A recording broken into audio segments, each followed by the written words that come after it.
Location এই সমস্যা নাই কে আসে না ব্যাগের নিচে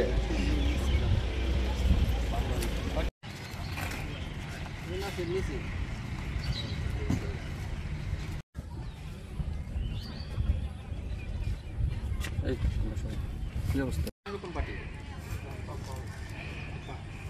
আচ্ছা ঠিক আছে।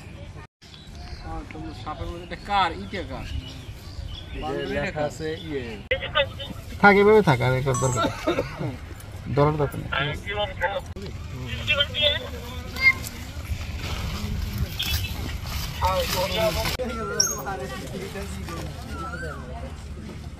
হয়ে গেলে সাইড দেই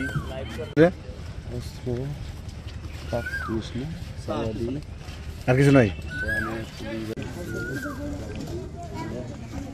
দুপুর 2:30টার দিকে সংবাদ পাই যে রূপায়ণ যে মাঠ আছে এই মাঠের একটা পরিত্যক্ত জায়গার মধ্যে কিছু দেশীয় অস্ত্র আছে। উক্ত সংবাদের সত্যতা যাচাই এবং আইনগত ব্যবস্থা গ্রহণের জন্য আমি এবং আমার যে ইনভেস্টিগেশন আমরা ঘটনাস্থলে আসি। ঘটনাস্থলে এসে দেখা যায় যে একটা বাউন্ডারি করা জায়গা, যেখানে কোনো বসতি নেই। উক্ত জায়গায় 2টা রামদা, 5টা ককটেল এবং একটা দেশীয় লেদের তৈরি একটা এই এটাকে পিস্তল পিস্তল সদৃশ্য আরকি পাওয়া গেছে। তো আমরা এগুলো সিজ করব এবং আইনগত যে ব্যবস্থা নেওয়া যায় সেটা আমরা নেওয়ার চেষ্টা করব। ধন্যবাদ।